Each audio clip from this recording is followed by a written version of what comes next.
There's something about male attraction that scientific studies have proven repeatedly, but women will never openly admit. Not because they're lying, because admitting it contradicts everything modern culture tells them they should value. It goes against the narrative they've been fed their entire lives. I'm talking about peer-reviewed research, brain imaging studies, hormonal analysis, and behavioral observations across thousands of women. The data is undeniable, the patterns are consistent, and they completely contradict what women say attracts them. Here's why this matters. If you're listening to what women claim attracts them, you're getting terrible information that keeps you failing. But if you understand what science has actually proven about female attraction, regardless of what they'll admit, you can finally create genuine desire instead of polite interest. Today, I'm revealing what the research actually shows, why women won't admit it, and how to use this knowledge immediately. Let's go.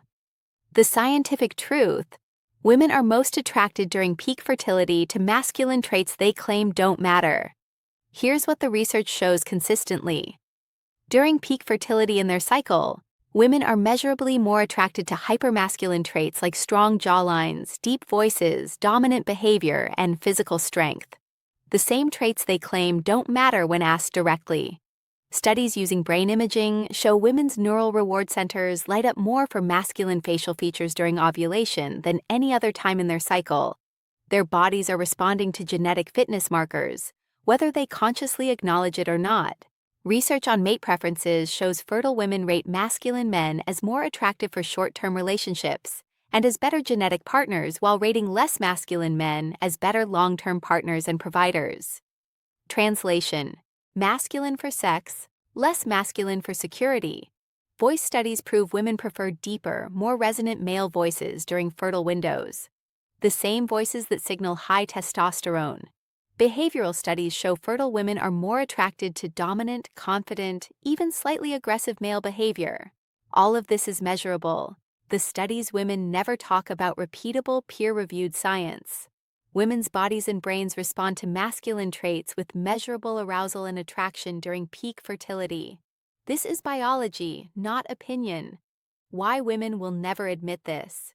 Here's why women won't openly acknowledge this truth, even though it's scientifically proven. First, it contradicts feminist narratives about attraction being based on personality, emotional connection, and partnership qualities rather than physical and behavioral traits linked to dominance and genetic fitness. Admitting that masculinity, physical dominance, and genetic markers drive attraction makes them sound shallow. It suggests they're controlled by biology rather than making conscious, rational choices. This is uncomfortable for modern women who want to believe they're above such primitive responses. Second, it reveals the dual mating strategy that women don't want acknowledged. The research shows women are attracted to different traits for different purposes. Masculine men for genetics and short-term mating. Less masculine men for resources and long-term partnership. This is the alpha, Taug, B-tab dynamic that women hate being pointed out because it reveals they're optimizing for different things from different men. Admitting this would require acknowledging strategic rather than purely emotional mate selection. Third, openly admitting attraction to dominance, aggression, and masculinity goes against the socially acceptable narrative.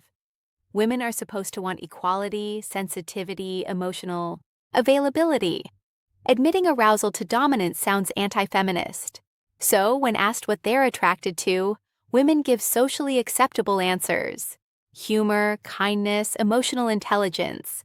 These things matter, but they're not what creates visceral sexual attraction. That's driven by the masculine traits.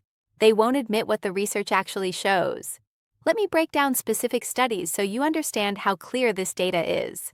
Research from the University of New Mexico studied 5,000 women's preferences across menstrual cycles. During peak fertility, women showed dramatically increased preference for masculine facial features, particularly strong jaws and prominent brow ridges. Outside fertile windows, preference shifted toward more feminine facial features in men. Voice studies from University College London demonstrated women rate deeper voices as significantly more attractive during ovulation. The same voices they found attractive during fertility, they rated as too aggressive or intimidating outside that window. Behavioral research from UCLA observed women's responses to dominant versus cooperative male behavior. Fertile women rated dominant behavior as more attractive and were more likely to approach dominant men. Non-fertile women rated cooperative behavior higher and approached those men more. Studies on scent preferences show fertile women prefer the body odor of symmetrical men with markers of high testosterone. This is subconscious detection of genetic fitness through pheromones. Stated preferences versus revealed preferences. Research on risk-taking shows fertile women are more attracted to men displaying risk-taking and competitive behavior. Outside fertility windows, these same behaviors are rated as reckless or immature. The pattern across all research is identical. Fertile women are attracted to masculine traits signaling genetic fitness, regardless of what they are, consciously claim attracts them. Their bodies are responding to evolutionary signals, whether their minds acknowledge it or not. Understanding this science gives you massive advantage if you apply it correctly. First, develop genuine masculine traits, not performance. Real development. Build physical strength. Develop vocal depth and resonance through practice. Cultivate genuine confidence through achievement. These traits trigger the biological responses research has proven exist. Second, understand that being nice without masculinity gets you categorized as long-term provider, not sexually exciting. You'll get commitment interest without genuine desire. Women will date you for security while being more attracted to masculine men. You need both masculine traits that trigger attraction combined with partnership qualities that make you viable long-term. Dominance with care, strength with stability, confidence with cooperation. Third, recognize that women's verbal preferences don't match their behavioral responses. Stop asking women what attracts them and start observing what actually creates arousal and pursuit behavior. The science shows their stated preferences and actual responses often don't align. Fourth, timing matters. Women's attraction fluctuates with hormonal cycles, whether they acknowledge it or not. Understanding this explains why attraction can seem inconsistent. Her biology is literally changing what she's attracted to across the month. Fifth, never openly discuss this dynamic with women. They'll deny it even though the research is clear.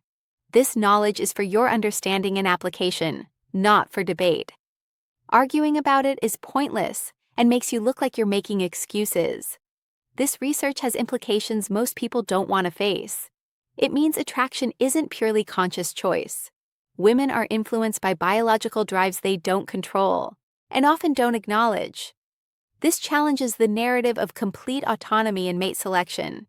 It means the traits that create visceral sexual attraction aren't the same traits that make good long-term partners.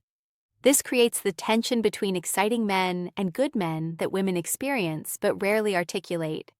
It means developing masculine traits matters more for creating genuine desire than developing the emotional and partnership qualities women claim to prioritize. Both matter, but for different purposes. It means the dating advice telling men to be more sensitive, more emotional, more accommodating is creating better providers but less sexually attractive men. That advice optimizes for one strategy while killing the other. Let me bring this together. Scientific research consistently proves women are most attracted during fertility to masculine traits like dominant behavior, physical strength, deep voices, and facial masculinity. The same traits they claim don't matter when asked directly. Women won't admit this because it contradicts feminist narratives, reveals dual mating strategy, and sounds politically incorrect. But brain imaging, hormonal studies, and behavioral research all confirm the same pattern. The research shows two attraction tracks: genetic fitness for short-term mating and resource provision for long-term partnership. Many women unconsciously pursue both, creating the tension between stated preferences and actual behavior. Use this by developing genuine masculine traits.